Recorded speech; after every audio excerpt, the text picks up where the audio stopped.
Welcome back to your 5-Minute Football Fix. I'm Steven Miranda. I'm Jeff Ellis. It's Tuesday, November 8th, 2011. Today we're talking about Monday Night Football last night as the Bears hold Vick in check and drop the Eagles to 3-5. Vick, check.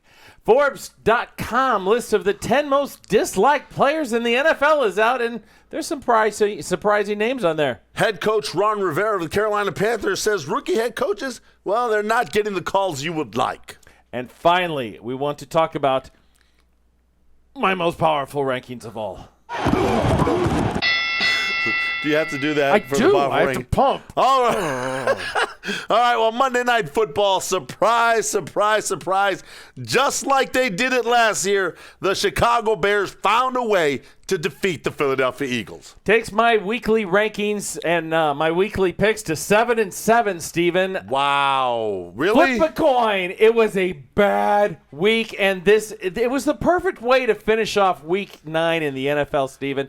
I was 8-6, so I think you were 8-6 too. Okay, maybe. All I know, we're not close to double digits, and I'm mad as heck, and I'm not going to take it anymore. The Eagles are going to have to go 7-1 in the final 8 games to have any chance of making the playoffs. So 7-1 would put them at 10-6. They might have a chance to get in at 10-6. Pretty much. But have you seen their schedule? Put a fork in them. They're not going 7-1, dog. Especially not playing like this, where every fourth quarter is, how do I give more points to the other team? 30-24. How did the Chicago Bears score 30 points? Well, Matt Forte was a big reason, and Earl Bennett.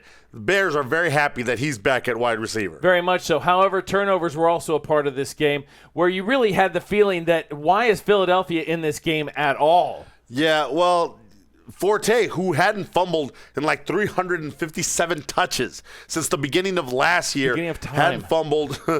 He fumbled twice. And he fumbled, and then a couple plays later, he fumbles again next time he gets the ball. Yeah. And it's like he had become so reliable. There was concern early in his career about ball protection, and then he went on this amazing run, which ended last night.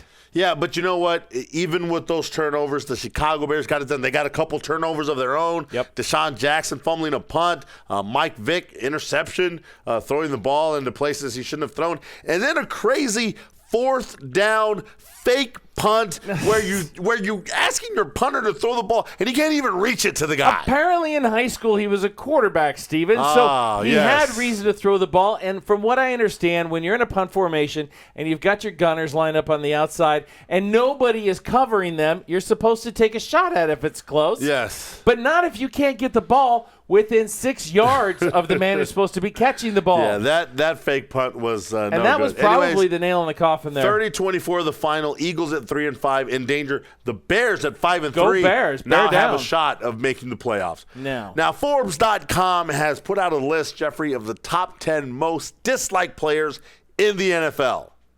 And it's a little shocking at who's number 1. Well, at number 1 is Michael Vick, Steven. And Michael Vick is there.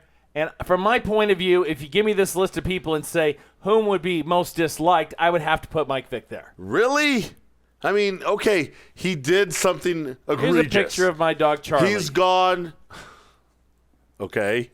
Now, I know that you're not crazy about my dog, but you like my dog. Okay. People love dogs. I understand people that. Love dogs people more than make they love mistakes. people. People go to jail and do time and pay for their mistakes, and then you move on. Here's a picture of someone else's dog. Yeah, it's very, very odd. Michael Vick is the top of the list, Steven, followed by Plaxico Burress, Ben Roethlisberger, Albert Haynesworth, and then another one that's crazy to me at number 5, Jay Cutler. Here's a picture of my dog. No, what did Jay ever do to anybody? Put your knee up there. There's a picture of Jeff's knee because he had a. Well, because that's why I think that's why people don't like him. Is in the NFC Championship game last year, he had the knee injury. You're going to the dog place with the knee and the leg race with Jay Cutler. I didn't think you would do anything like that. I don't know. It's very odd. The rest of the list to finish it off there: Chad Ochocinco, Vince Young, Carson Palmer, Tony Romo, and then Jeremy Shockey. And yeah, Shockey. Well, he's Shockey. Forbes.com, folks. Why do we mention it? I don't know, because it's out there and it's news and everyone's talking about it. Here's something that people aren't talking about real quickly. Ron Rivera rookie head coach of the Carolina Panthers, is pointed out some sort of disparity as he sees it in the NFL right now. Well, the Carolina Panthers are the fourth most penalized team in the National Football League at 8.1 penalties per game. Rivera said, I'll be honest with you. I feel as a first-year head coach, you're not getting the calls that you would like.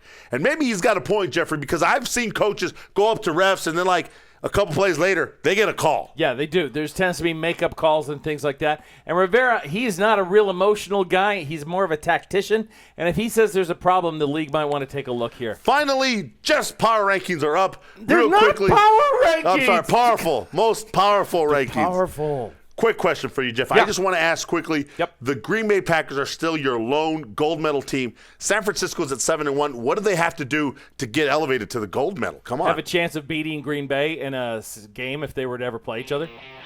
Well, there you go. I'm Steven Miranda. Jeff Ellis. For your 5-minute football fix. Out.